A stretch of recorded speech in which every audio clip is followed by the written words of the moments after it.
गाडगेनगरचे जी team आहे त्याने अतिशय चांगलं काम केलेलं आहे। माननीय CP सरांच्या आदेशाने मोटरसायकल चोरीचे गुन्ह्याचे डिटेक्शन संदर्भात सर्वांना सूचना दिल्या होत्या।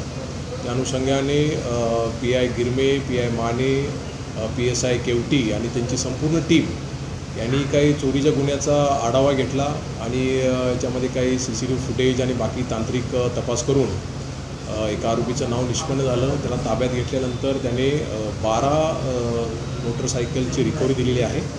त्यामध्ये 7 जे मोटरसायकल चोरीचे गुन्हे दाखल आहेत गाडगेनगर पोलीस स्टेशन हद्दीमध्ये आणि एक आहे राजापेठ आणि कोतवाली आणि बाकी ज्या 3 मोटरसायकल आहेत त्याचा चेसिस नंबर आणि इंजिन नंबरवरून सध्या अधिक तपास त्याचा सध्या सुरू आहे। एक आरोपी आहे त्यामध्ये अटक केलेला आहे। त्याचं नाव सय्यद मोहसिन उर्फ राजा सय्यद अजीज हा काजीपुरा अंजनगाव सुरजीचा आहे आणि याचं रेकॉर्ड सध्या काही मिळालं नाही, पण आम्ही सध्या त्याचं रेकॉर्ड बाकी इतर पोलीस स्टेशनला आहे का याच्या संदर्भात चौकशी सध्या सुरू आहे। यामध्ये अधिक तपास आरोपीकडं सुरू आहे। त्यामध्ये अजून काही गुन्हे किंवा अजून आरोपी निष्पन्न होण्याची दाट शक्यता आहे। त्या अनुषंगाने सुद्धा सध्या तपास सुरू आहे।